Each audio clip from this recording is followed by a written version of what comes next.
So how are you placed next week, Vinay? Like Aditya and I wanted to come. So Aditya, have any constructed plans for visit?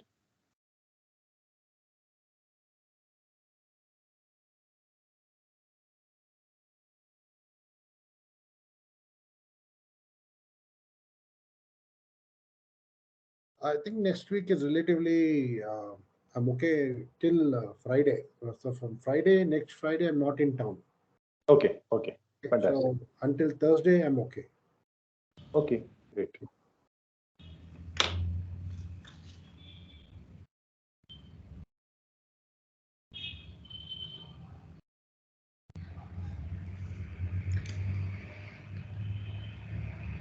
Yes, Okay, sir. We will yeah, start continue. session. Sir, Srinath sir. Please continue. Please Yeah, continue. yeah. Good evening, everyone. Welcome for the session 5. Let's get it done. Part 1. I welcome all the members, all the PA students, Srinath sir, again today's resource person, Vinay Kumar sir. Today's resource person Vinay Kumar sir is an engineer and a management consultant who has experience in working with multinationals and government organizations.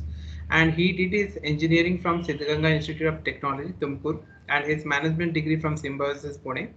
And Vinay Kumar is currently a partner with Etimo Ventures LLP based in Bangalore and who are in the field of consultancy providing expertise in areas of biotechnology, biodiversity, IT, certification, intellectual property, legal, accounting and taxation. He is currently heading legal, taxation, governance and compliance of Etimo Ventures. Vinay Kumar had worked with various organizations and have advised them on how to resolve the problems, improve business performance, create a value, and maximize the growth. I welcome Vinay Kumar sir for the session. Again, please continue, sir. I am handing over the session to you.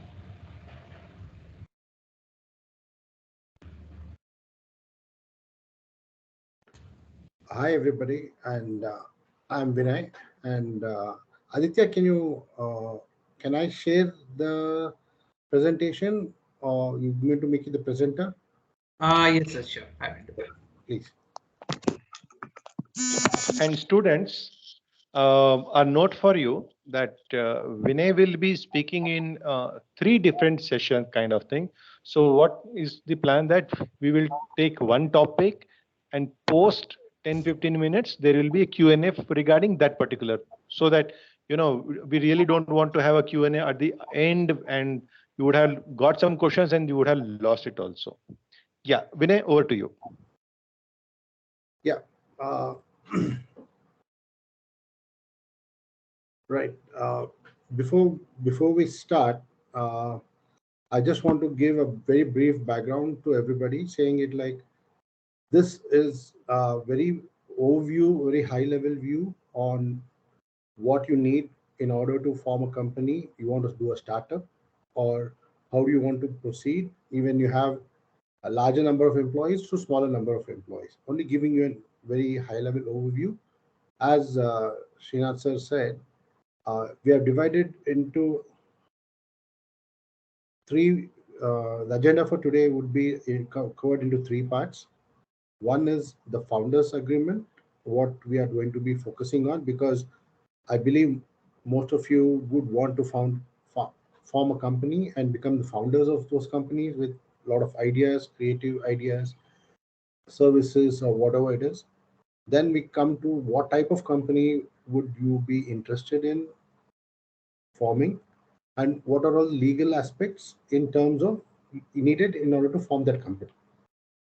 And the third one will be we'll be focusing on employee hiring and what are the contracts you'll be having with your employees or co-workers. So this will broadly be the area of discussion today. We will take one by one, and after we finish the founders agreement, I will leave the questions and answer sessions to open up, so that once we form that, then you can ask, and then we can go to the next topic. Okay.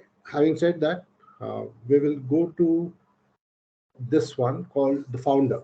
So the whole terminology called as like who is the founder. and who are the co-founders. So somebody who forms a company solely, that means a single person who forms a company, is called a founder. If there is a group of people forming a company, they're all called co-founders. Okay. So founders are have got a different advantage to the co-founder. The founder here is he holds the whole company, whereas in co-founder, multiple people, more than one person would be holding the company. So when you become a co-founder, that means you will be owning a percentage of equity in the company, and then that is how it differentiates between what you are, between an employee and a co-founder. You may be doing the same work, but or helping in the same department. So the only thing that differentiates is you have an equity in the company. That's all it is. So what is a founders agreement, right? It's an agreement or a contract which is made between the founders.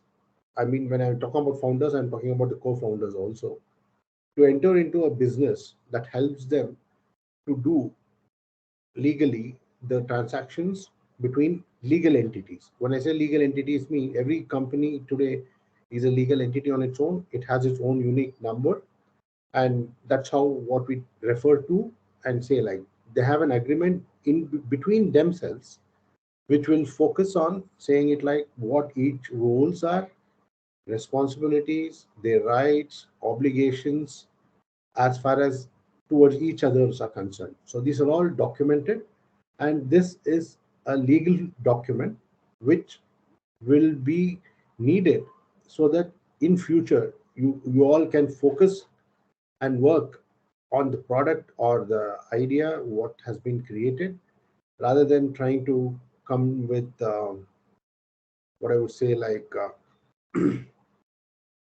rather than focusing on nonsense type of activities like arguing, fighting, like who did what, who contributed what, and all that. So these things, negative thoughts or negative arguments could be negated. So if you have this founders agreement in place, and most of the times, if you have the agreement in place, we have seen the smooth running of operations inside a company when it is formed. Okay. So what are the range uh, of topics that will be covered in this agreement? So we will be talking about transfer of ownership. That means, for example, if you form a company, you have four people or five people, and if one of them wants to go out of a company, then they will have a right to say like who they want to transfer the ownership of the company, okay, or who they want to do it. Then the ownership structure is like it's all depending on how much equity they have. Do they want to dilute their stake and still remain in the company, or they want to completely dilute their stake and get out of the company? So this is also there. Then there will be confidentiality things which will be dictated and noted in the agreement, saying it like, for example, if you're working on a patentable product, or if you're working on something which is a very creative one, so you do not want this idea or this product to be discussed outside of the company. So you have some confidential clauses. So and most of the times, you alone cannot make the product. You will be having interactions with other members or other vendors to make a product. So you have a confidentiality clause with them also. So those things are also defined in this, so that one member or the one founder cannot discuss outside of what has been written down in this document. So again, the most important point is this, which is the decision making and dispute resolution. So this is where unfortunately, most of the startups fail at this point. So it has to be very clear who takes decision in which department, technical, financial, and other related like hiring and other related ones. So who is the person with the ownership, roles, and responsibility taking those decisions? And in case there is a dispute in the organization, there should be a way to discuss and do it amicably in the organization. If not, there will be a clause to say like under which law or the law of the land. That means like if you're in Karnataka, then the law of the land would apply to Karnataka. If you're in Chennai, the law of the land would apply to Tamil Nadu. And so if you're in any part of India, you would apply to that law of the land. So that is what would be documented also. That is what we say like the choice of law. Then we have representation and warranties. So this is like saying like who will represent what, and warranties are like you're backing one another as a warranty. But in case you fail to do like deliver certain things, then what are the things that needs to be done? So broadly, this is what would all go into a founders agreement. Okay, so this is what brings us to the first topic, which is the founders agreement, right? And so the next thing is, having said this, next will be on the company uh, procedure on why you need a company and what are all the documents you need, legal documents, and what are the type of companies will be the next topic of discussion. So I'm opening the floor to any questions people who want to ask.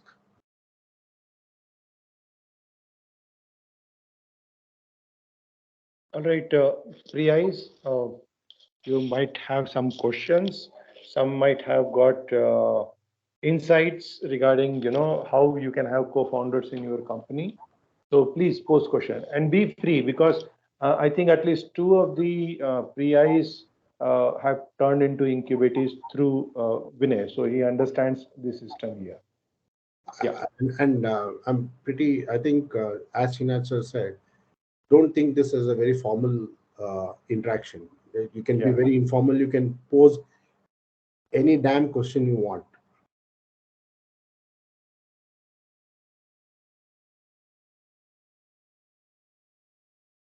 Okay, if you have no questions, I'll go to the next topic. But you No, can, I will actually give the hypothetical questions to, it's sometimes not that easy to open up this, yeah, Q&A. So as you were mentioning at one point where the founders agreement has been done, and now let's say three people have formed the company and one person moves out, okay, mhm. and wants to have a partial or complete dilution of the shares or the stake. Yeah. So my question here is, when this happens, the share, when it goes back to the company or the one of the director, what is the tax implication? See, you're driven. If you're selling your shares to somebody else, for example, I Hmm. sell my equity to you. Hmm. Okay, so if you look at the share allocation when you start a company, let us say like you have been allocated 10 rupees a share. Hmm. Okay, so now when I'm selling my stake, if I sell at 10, there is no tax implication. Okay. If I sell it anything that is greater than 10, Mhm. there is a tax implication on a personal level. Okay. Okay. Okay, Yeah. so but if you like, for example, if you had 10% in the company and you sell 5% and you keep 5, Hmm. right? So if it goes beyond a certain amount, which is greater than 10 per Hmm. share, Hmm. uh, then that is what you're personally liable for, not from a company standpoint. Okay. Okay. And so that actually means okay. Otherwise, is it possible that even if, let's say, when we started, the per share was 10 rupees and now it is 20, but I really don't want to have this kind of tax thing coming into my problem, and I really want to get rid of my shares. So I can simply transfer it or gift it. What way it is done? You actually cannot gift you when Mhm. you do the shares, right? It's like an FD. You have a nominee to it. Okay. Okay, so your shares are nominated, and so when you say like I'm getting, for example, I'm getting old, I don't want to be in this company anymore, and I just want to move away. So then what you do is you actually transfer the ownership from your thing to somebody who you have nominated to. Okay. It So cannot be like suddenly one day morning you get up and say like, okay, I'm going to grant it to XYZ. It can't be okay. like that. So there is a Okay. nomination process which has to be Mhm. nominated and agreed formally, like you nominate during one of the board meetings, saying it like I'm going to nominate, or anybody can put in their proposal, and that will be recorded. And usually when you do the transfer, that's the process which will be followed. Okay.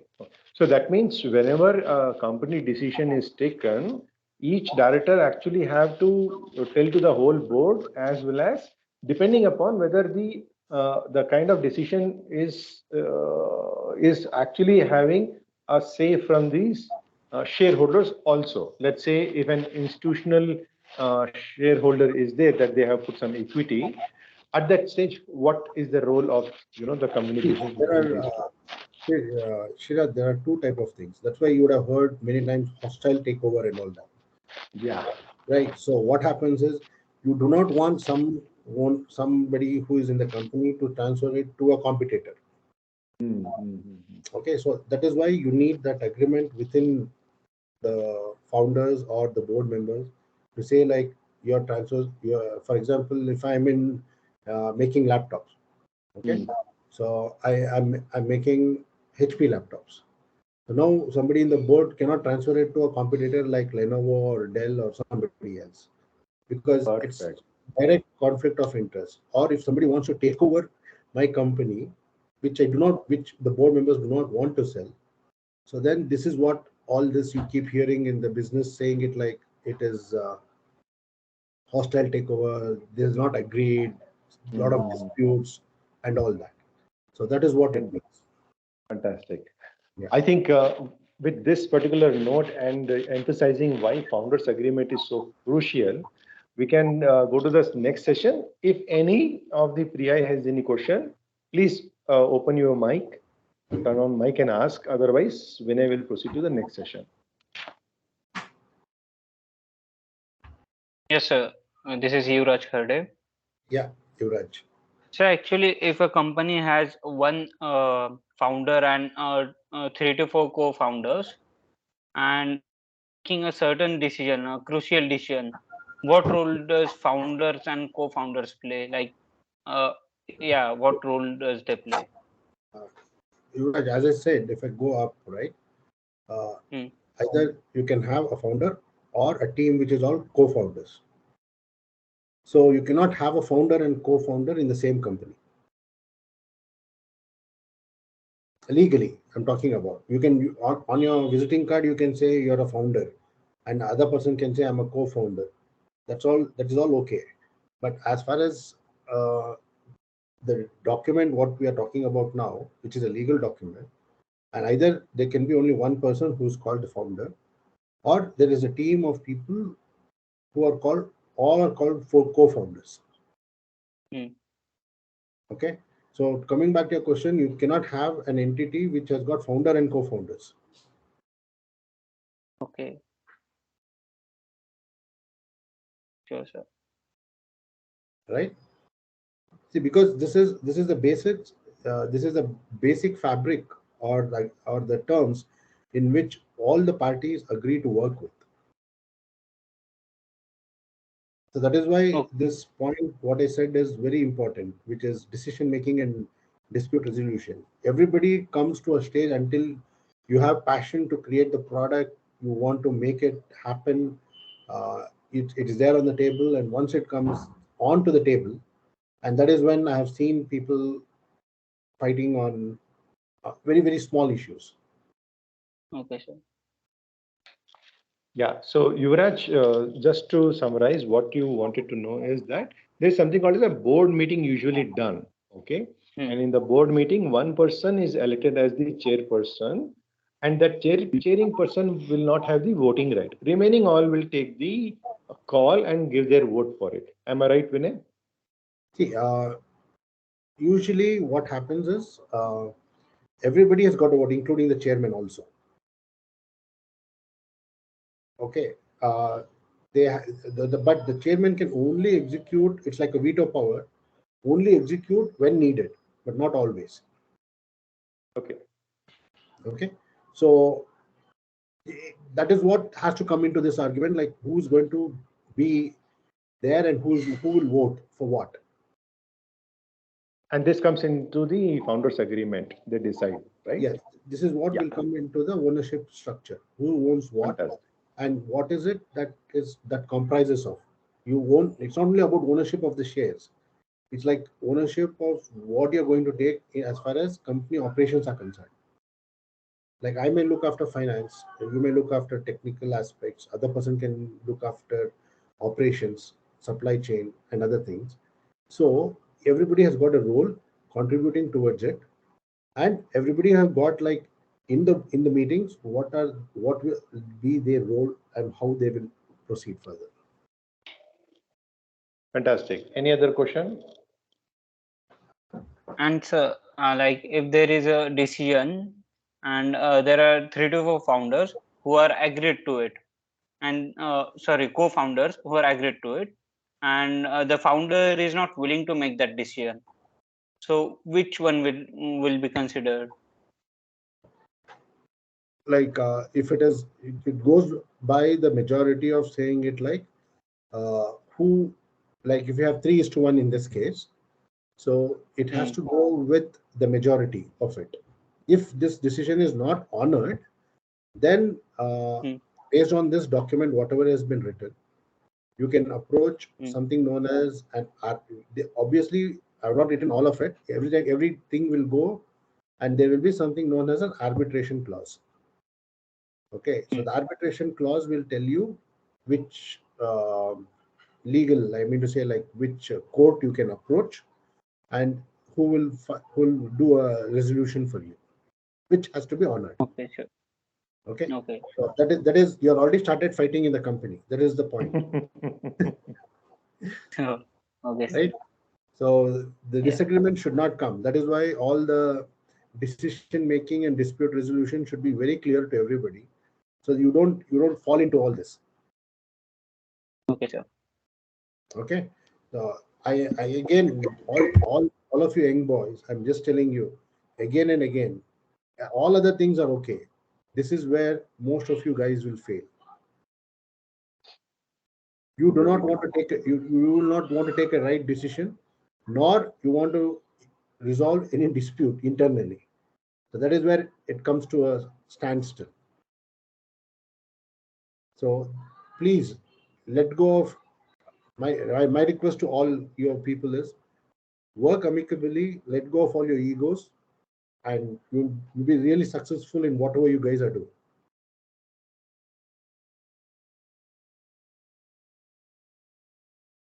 Yeah, it's a suggestion, not Right, right, hard right. and fast hard and fast rule, right? Okay. Uh, can you proceed further? Sir, I actually have a question. Go ahead. Yeah, please. Sir, the question is like, what do you mean by hostile takeover? And can you give an example? Okay, hostile takeover is like let's take Maggie for example. Okay, Maggie belongs to a company called Nestle, right? So now I'm making another product which is better than Maggie, and I have a bigger market share. But I will go to Nestle and ask, like, I want to buy over this Maggie division. But they'll say, like, no, we do not want to sell this division to you. Okay, then what this company will do is they will go and start buying shares of that company, and they will get some people who are in the company on their board. So then those people in those companies in Nestle will start telling to sell this division. And because they have a majority or an upper hand share, so they will ha- ask this company to buy it hostilely. Hostilely means through there are different ways you can buy it.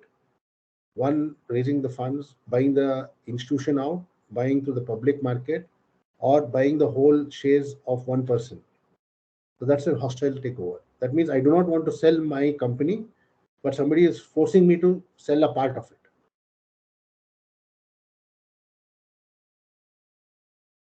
Yes, sir. Sir, if a founder is not agreeing, like a person out from the organization is actually trying to buy shares of a founder, through which he can hostilely take over the company, but is not ready to sell, but is actually at the brink of selling. So, as a founder, as a co-founder, what should I do to prevent it? You want to prevent the founder, or you want to prevent the other person from buying it? I want to prevent the other person from buying the shares of the other co-founder.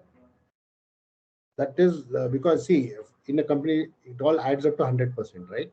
If the founder has 25% and you have 25%, and other people also have certain equity in it, there is no way I can stop you from selling your equity nor his equity, until unless there are some clauses mentioned in the agreement saying it like the first choice of shares that are to be offered should be within the company, nor they should say like he should not dilute without informing the others where to a direct competitor. So these are all the clauses which will come into the founders agreement, Yeah, thank you, sir.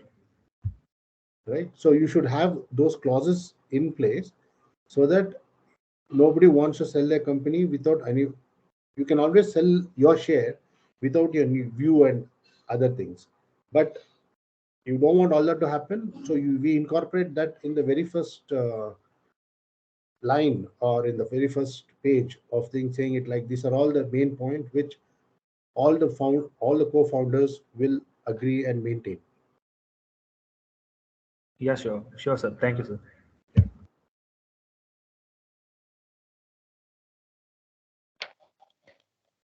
All right, I think we can move ahead, Vinay. Yeah.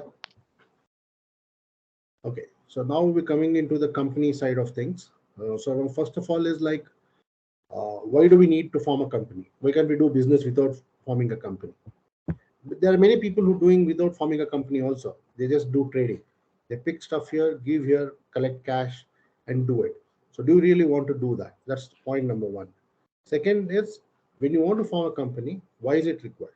It is a legal requirement by the government that you should start a company, and you should register that company so that you can start doing business or trading or services or product innovation, whatever it is. So there's a transaction you buy, then it will be a thing like you'll employ people legally. You can raise funds legally. You can borrow funds legally, like from the bank or from a person or from an enterprise, whatever it is. You can allocate shares privately and publicly. So these are all the things why you need a company, and that is why there are so many companies in the market today, because fundamentally it's a legal requirement. And if somebody catches you doing business without a legal formed company, then the only thing is you will be behind the bars. Okay, so that is the first fundamental why you need a company for. The second is who can be a part of the company. Like, as you all know now, it's individuals, group of individuals, and if you become a public limited company, then the public will be the owners, partial owners of your company. So what are the prerequisites that you want to make a company? Either you should have an idea, which is an innovation, you have a product which you can trade and distribute, or you want to do research, and the fourth one is into services, right? This is broad, very on a very broad scale. So you should have at least one of this in your mind when you're starting a company, and for what purpose you're starting the company. So coming to the documents that is required to form a company, first is you should know what is the name of a company, and there's a category. Like, for example, you want to be in aerospace, you want to be in hospitality, you want to be in agriculture, you want to be in food processing. So these are all the categories which are defined, and you need to register your company under that category. So we will need PAN details of all the people who are going to be in your company. We will need the Aadhaar card, we'll need the email ID, we'll need the mobile, and there's something called as a digital signature, which all of you will have to get it done. Then the two important points are the documents, legal documents of the company are a Memorandum of Articles and Association of Articles. So now we will just discuss very briefly on what these two stand for. Any questions so far? Okay. Okay. So we're coming to Memorandum of Articles. As it says, it's a legal document. It will tell or it's an agreement of a company to the legal, which is to the government, saying it like, I'm in the space of doing this technical device, which is going to be working in the drone space or in the aerospace or on the laptop, whatever it is. So you are going to draw your boundaries and saying it like, I'll be only doing these type of activities, not any other activities related to it, right? So like, for example, if you're using GPS coordinates and other things, like you will not say like, I will be using this for missile technology or some other destructive technologies. So this is the broadly where the members of the company will say, this is what we will be doing it. So, and the company will also say, we will not take any other activities which are outside of this listed activities, what we are supposed to do. When you're forming this, you can say like, we will do research, we will build new better products. You can say like, we will sell and distribute the products. We ourselves will take other similar products and we will be selling it or trading it. So all this will come into this. So then you also write like, I will not do what. That is also a part of the MOA. So this is what an MOA stands for. And then you have the articles of the association, which are more related to the handling of the financial side of things, saying it like, articles of associations will tell you who's going to be your CA, are you going to do inside, then who's going to be auditor, and other things of specific operations. How will you maintain those files? How will you do if, for example, if you're doing invoices, what are all those things that will be there? So this is all two documents which will be prepared based on the category of what you will be registering the company under.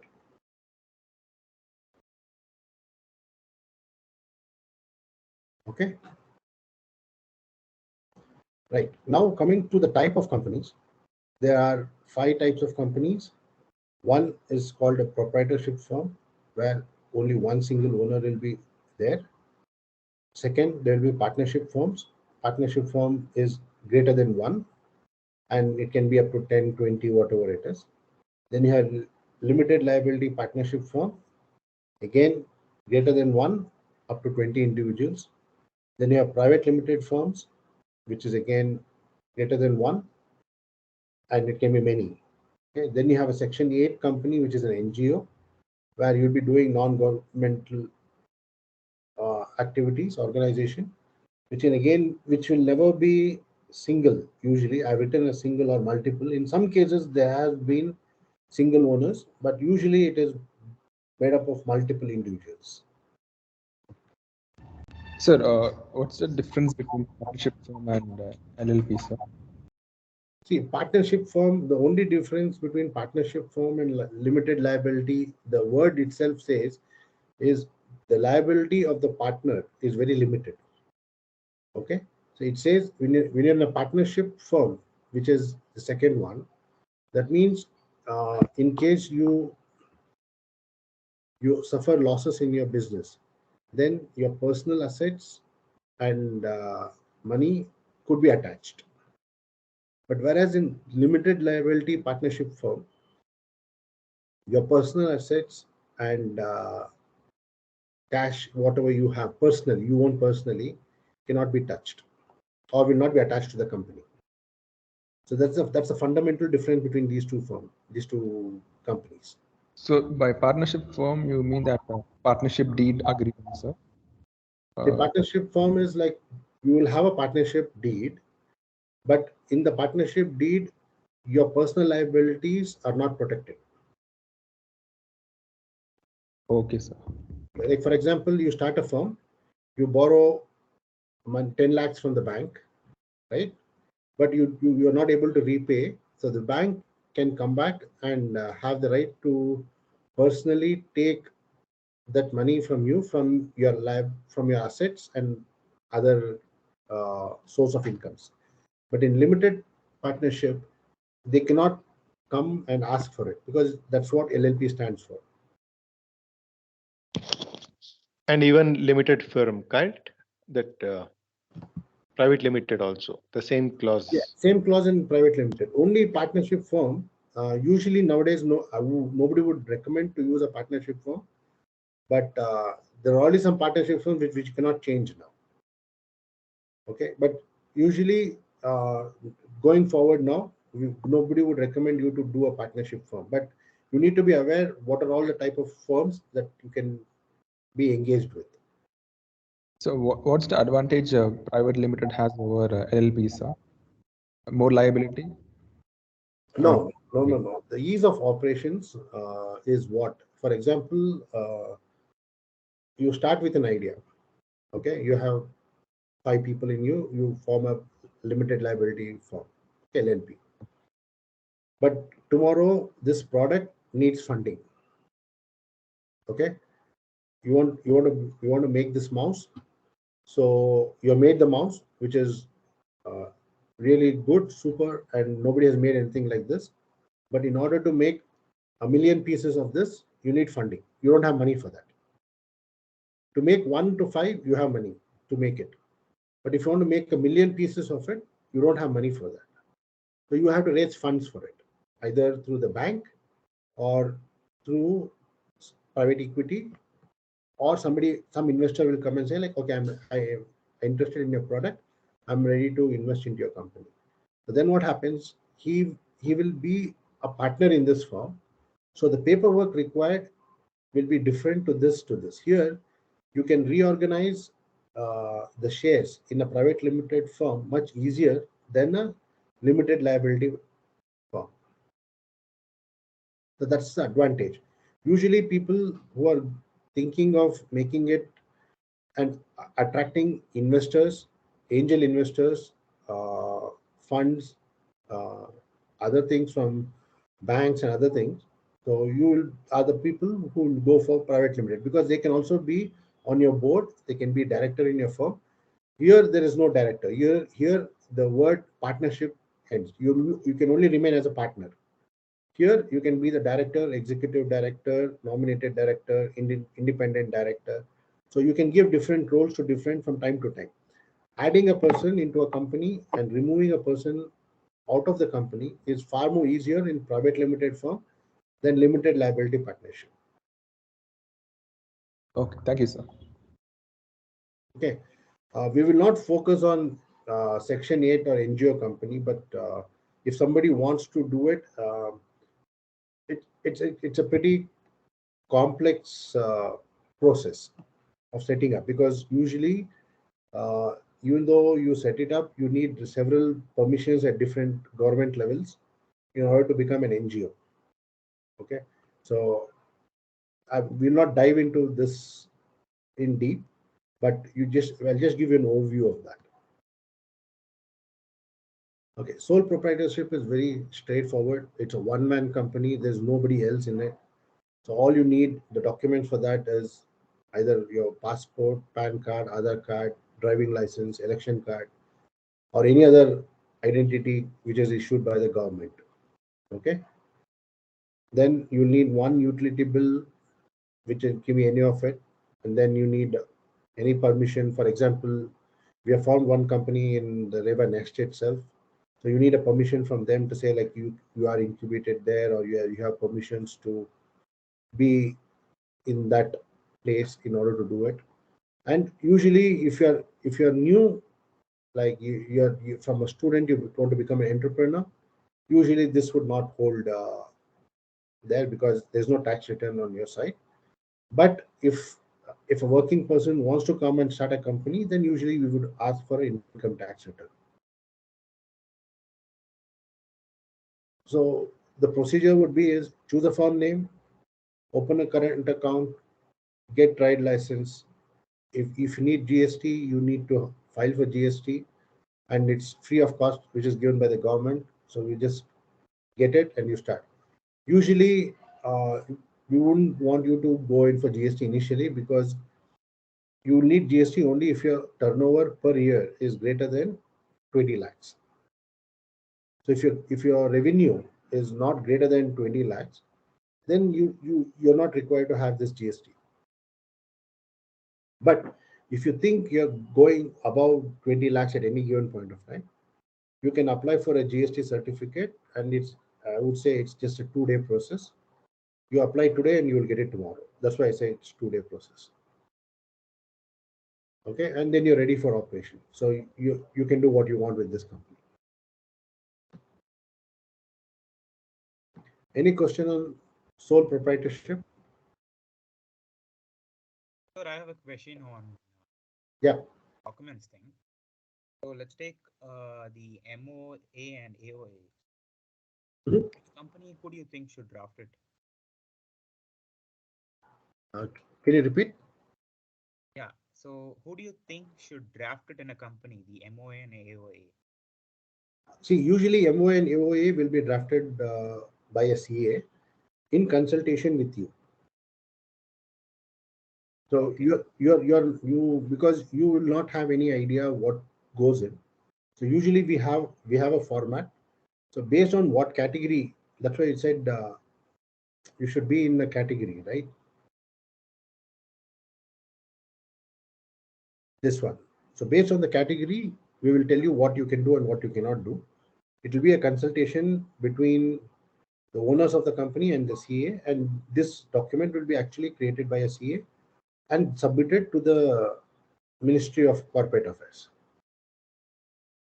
Okay. So for sure, then the CA will also know about the company. So what do normally people do? That What? It's actually done in consultation, Mithun.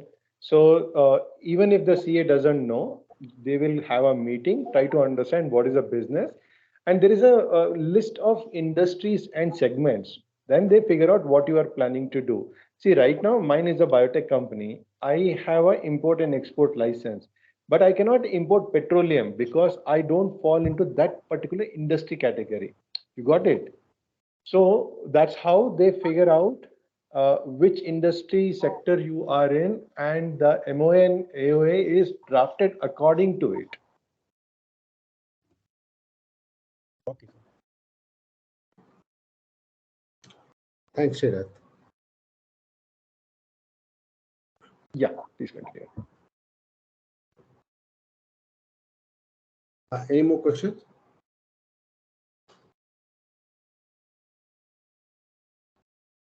Now we are going to talk about partnership firms and private limited. So because the documents required for both these firms would be same, it's not nothing different. Partnership, limited liability, LLP, or a private limited. So this is what would normally the rule of thumb is for any of these companies.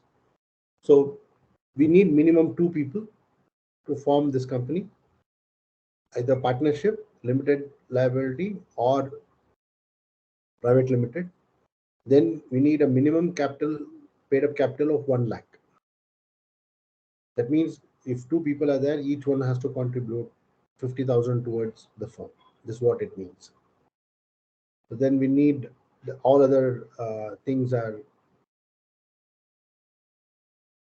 same as far as the proprietorship documents are concerned. So you need passport size, PAN card, Aadhaar card, like driving license, voter's ID, whatever it is.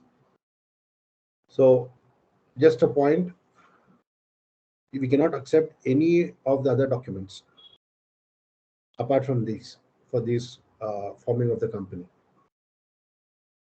right? And one thing I forgot to tell in the other one also is you will need to self-attest this uh, all the documents, whatever you're submitting, even including the photograph, you will have to self-attest it.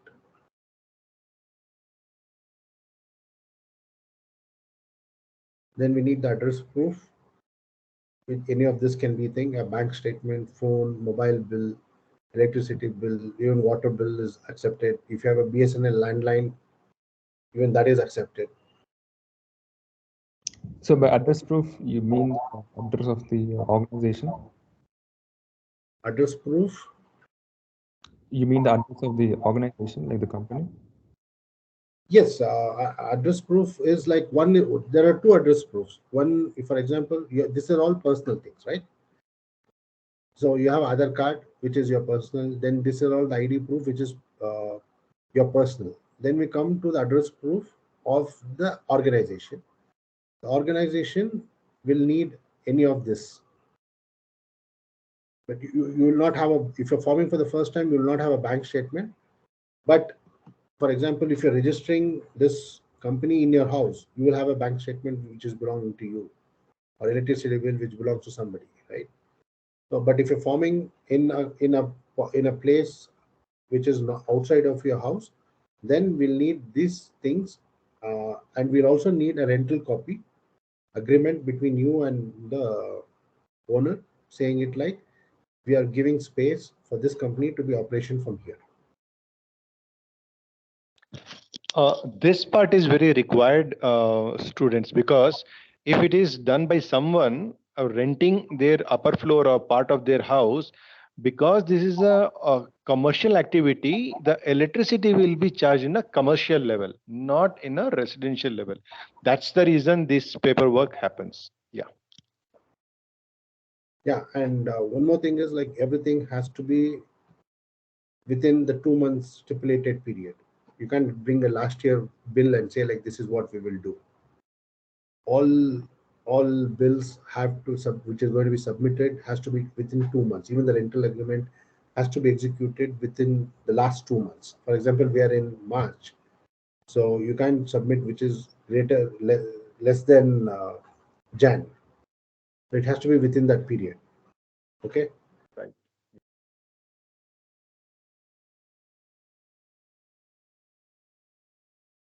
So this is where we come to the registered office. We talk about this. This is when this one is when we are having premises in your own house. This is when you're having it in a different place. The documents are all the same. So this is the where you need the rental agreement to say like we are giving the space to this people to run this.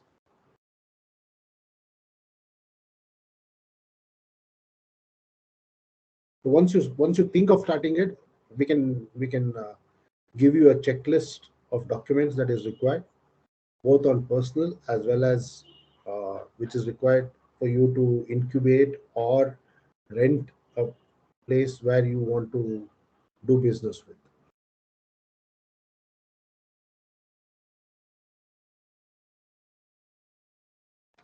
So to start a firm or LLP or a private limited or partnership, then you need to you need to choose a firm name. You need to appoint the designate partners or the directors in a private limit. Directors will come in a private limited firm. Partners will come in a LLP. So if you're if you're putting directors who are going to be the owners of the company, then there is something known as directors identification number, and this number will be issued only once. It's like an Aadhaar card where you have only one number. So even this is called DIN, which will be issued only once. So if any number of companies you form in the future, you will be using the same DIN number. This number will never change for an individual. Okay. Okay. Digital signature has got an expiry. You can buy digital signatures for 1 year, 2 years, 3 years, 5 years. Okay.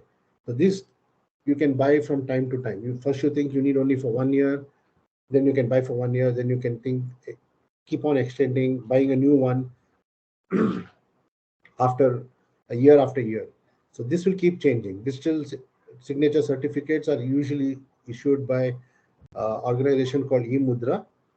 So they will keep issuing these DSC things one after another. So this will keep changing, but your DIN will never change. It will be unique, and you will have to use this even if you're going to be a part of any other company. You have to use this. So then we will need the agreement, MOA and AOA, as I said, and GST if required. Then with all the other documents, we can open a current account and you're good to start your operations. So most of you who are doing startups, okay, two things. One, either you will form an LLP or a private limited firm. The only difference in terms of filing of your returns, which is year on year, LLP doesn't require you to hold a board meeting. But as far as a private limited firm, it's at least nominated that you should hold one board meeting in a year. So you have to file something known as the minutes of meeting of that board meeting and then submit it to the Ministry of Corporate Affairs. But whereas in LLP, you don't need to hold a board meeting. That's the difference, subtle difference what you have.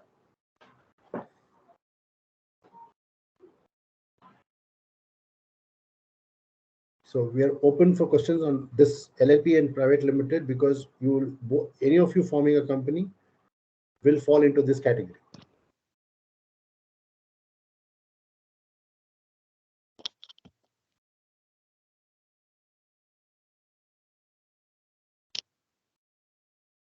Vinay, I will post a question if someone is Yes. not asking. No This problem. MOA and AOA can be updated and modified, right? Whenever required. See, what happens is when you start a company, you write an MOA and AOA and you submit it. Okay. And tomorrow you feel there is additional work you need to do within that scope. Which, you know, these things can be amended and resubmitted. We call it as an amendment. And this amendment can be submitted to the original MOA, what has been submitted. Fantastic. Thank you. I think, Vinay, you can proceed. I think we got only 10 more minutes, maximum 7, it seems. Yeah. Yeah, other things are I'm just going to breeze through because I don't think anybody Yeah. will form an Section 8 or an NGO right now. True. But they just need to know that you can build under all these things, which is like under the Trust Acts, and then you have the Societies Registration Act, and you should fall under one of these acts in order to form an NGO. And as I said, it's a pretty complex paperwork. So these are all the forms, names, and this is what it will mean in order to form a Section 8 company. So this, I think when you decide to form a Section 8 company or an NGO, I think we'll be there to help you. But trust me, this is a Section 8 company will take a minimum of 6 months to form. It's not in a day or two. Okay, now coming to hiring people for your company and the contracts that you're going to give, right? So an employee is someone who works for your company and gets paid. That's all it is. There's nothing else expected. So the type of employees you can have is full-time, part-time, you can have seasonal or temporary employees. So these are the 4 types of employments which you can create.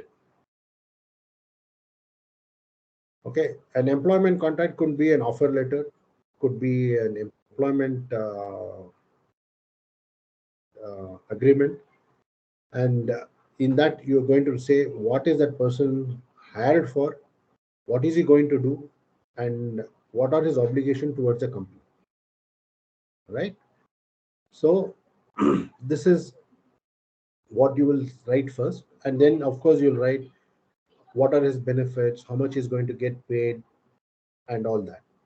So why I have written hours and the job responsibilities is number of hours is like if you're doing a temporary or a seasonal or a part-time, then you will write the number of hours he's required to do the job. So there are mainly 3 type of contracts. What we will do is permanent, temporary, and independent contractors. Okay, so this is where the contracts will be drawn up upon. Permanent employment is like you're employing him for a permanent basis, which is required for him to do at least 8 hours per day and five days a week. So temporary employment doesn't have anything. You can say you can come in the morning, you can come in the evening, afternoon for 2 hours, and this is the amount of money you'll be paid and all that. So independent contractors are ones who are hired with very specific purpose in mind. For example, you're building a product and you're stuck, you do not have a solution, but there is another person who's well versed with those products and he's ready to willing to come and help you to make the product happen. So this is what an independent contractor is. He'll come with a specific purpose in mind, he'll fix it and he'll go out. So that is what it is. And it will usually be termed as in number of hours or number of days or number of months you require him. Of course, with the compensation of how much he is going to get paid. So just a small doubt here, sir. Yeah. In permanent employment and temporary employment, let's say the employee does something wrong, the company will be liable, right, sir? But in independent contractors, will the liability shift to the contractor rather than the company? No, independent contractors, see, the obligations will be remain the same. But when the individual contractors come, for example, he's not involved in your team building activities of a company or in any of the internal meetings what you have. So independent contractors are only with there as a specific purpose in mind. So you don't have any. He's there, but he's not like involved completely into the company. He's only there for a specific period of time and with a specific purpose. So to say you is like, for example, you have a professor or a teacher who is on temporary leave for a week or 2 weeks, right? So your college will hire a person who will come in and fulfill that requirement only for a couple of weeks. That's it. So that is what I meant. Yes, no, I was talking about the liability issue. Let's say I want someone to take care of my accounts, and I employ them and they mess up the accounts, the liability or the responsibility remains within the company. But if I outsource something to another person, and if he messes up, won't he be liable and not the company because he's not part of the company? See, from a legal, I'll tell you, from a legal standpoint, you have no right to say like he messed it up, she messed it up, outsourced company messed it up. You are the owner. It is your job to fulfill those obligations. What you want from what you're expected from those employees or temporary workers or permanent workers you engage with. Okay, sir. Thank you, sir. Okay. So there is no scope for you to say like, I gave this to him, he messed it up. So that means you're not doing a good job.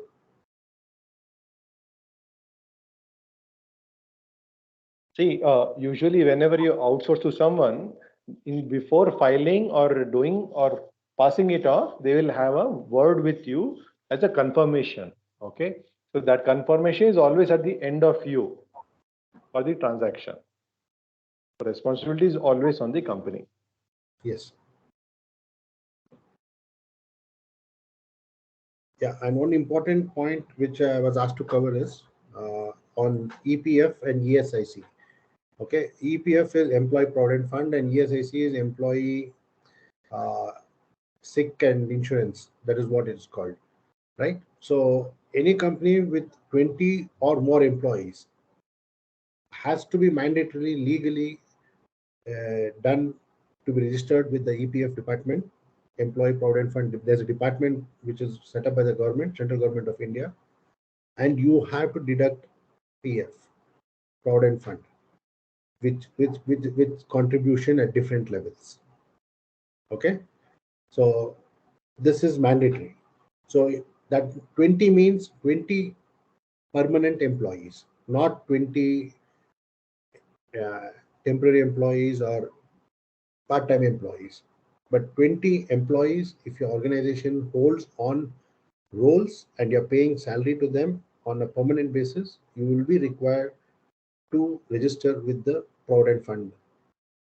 Okay, and any company having greater than 10 employees, permanent employees, you will be asked to register with the government of India, which is ESI employees thing, and for the medical benefit, and it is mandatory even if you're less than 10 to register with them.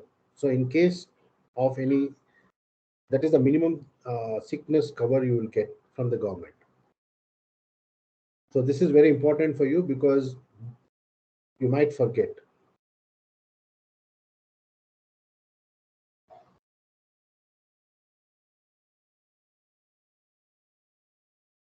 Okay, so this is what I wanted to cover. If you have any questions, please free to ask us, or you can come through Srinath sir or anybody else, and we are always here to answer your queries.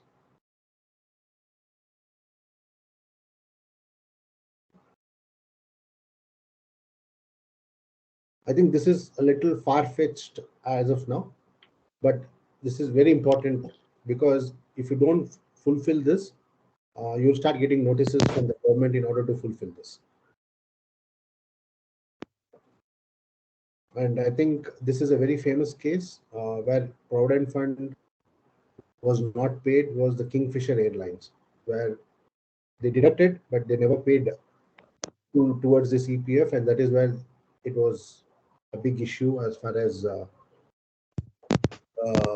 whole Kingfisher Airlines scandal erupted.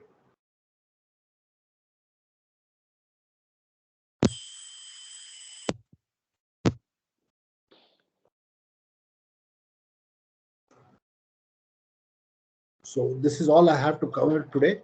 And if you have any specific question, I'm here to answer, not only now, in future also. You want to wrap because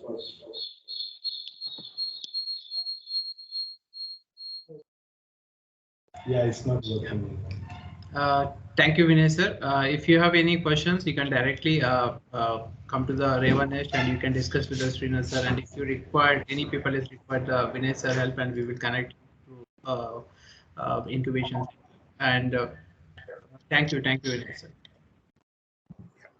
Thank you. My pleasure talking to you all. I think Srinath sir having some mic issues, that's why sir is not able to connect. Thank you. Thanks.